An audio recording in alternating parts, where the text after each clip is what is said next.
Maajabu haya. Kuna dunia nzima hapa. Mheshimiwa Rais wa Jamhuri ya Kenya, Daktari William Samoei Ruto, Waziri Machogu, mjumbe mwenyeji Osoro na viongozi wengine wote, wajumbe ambao wamenena hapa, wa kisiasa, wa kibiashara, wa kidini, Mirembe. Mirembe. Si mtu alisema sisi na nyinyi ni kitu kimoja?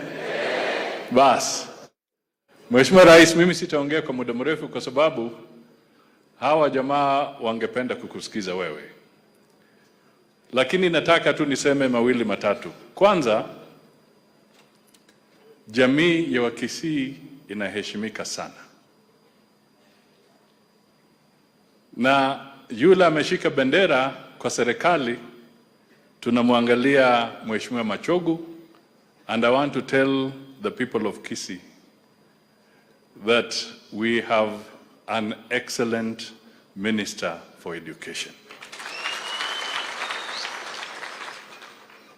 He's very composed, very thorough, very meticulous, and very balanced in making sure that every part of the country gets a rightful share. Tunasema we have a good man. The President did not make a mistake in appointing him as the Education Secretary.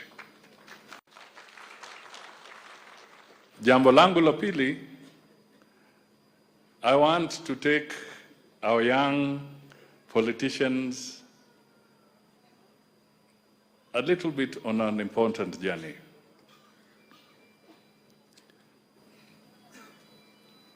Our president won the election. No doubt about it. The ones who doubted went to the Supreme Court. Na kule kwa Supreme Court, they were defeated. We want him to win in 2027. And this time, we do not want to leave any room for anybody to go to the Supreme Court.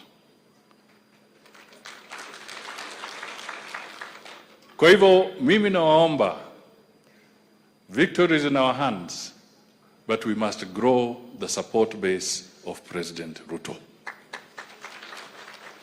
We must bring in powerful people.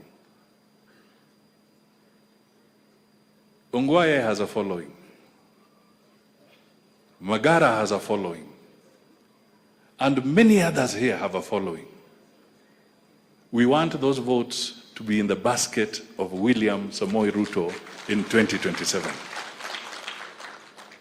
So let us bring people together so that we broaden and grow his support base. Hiyo ni ombi langu kwa viongozi wa Kisii, tuvute hawa jamaa wakuje wasimame nyuma ya William Samoei Ruto. It is important. On politics, Your Excellency, impunity must end. Nobody is above the law. Impunity must end. Na mimi nataka niambie viongozi ambao wako hapa. Even when Uhuru was the president, hata kwangu, the police came to look for firearms. They even came and said, let me see whether you are properly licensed. Because I was not above the law.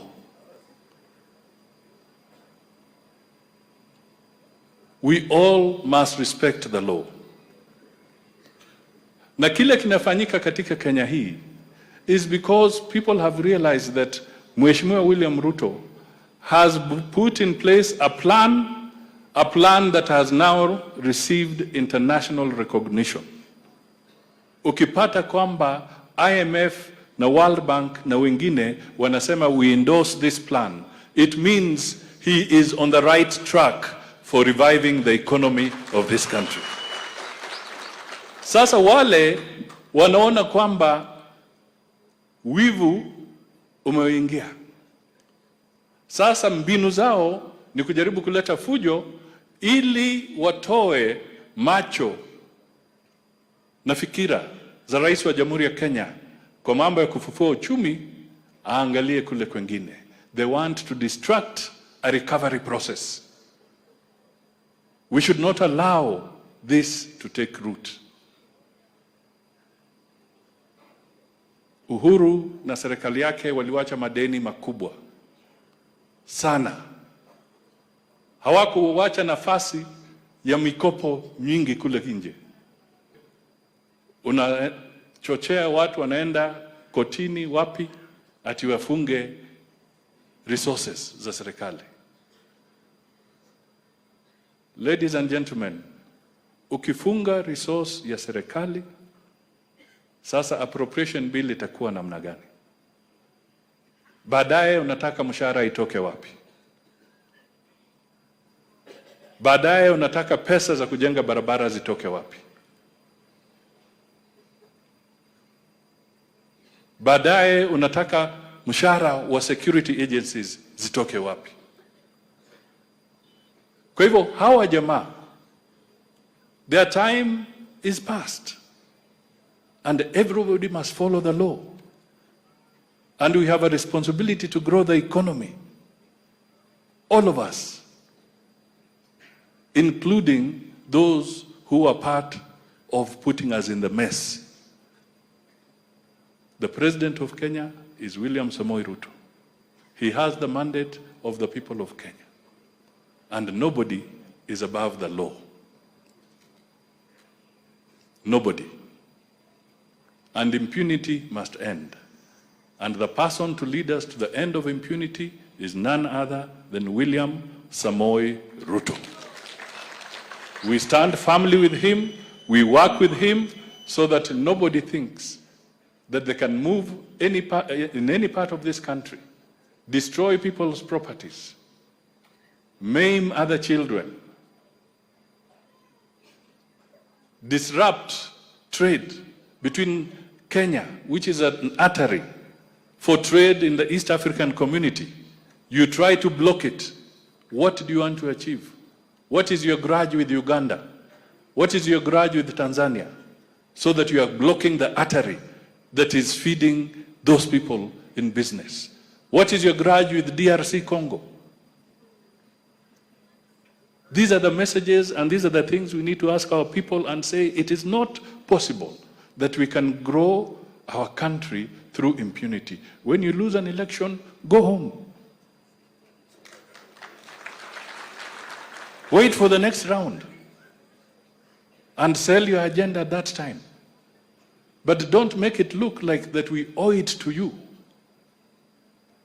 How much blood do you want taken from Kenyan people? That is why I used the terminology political vampires. How much blood do you want spilt from the Kenyan people for you to be satisfied?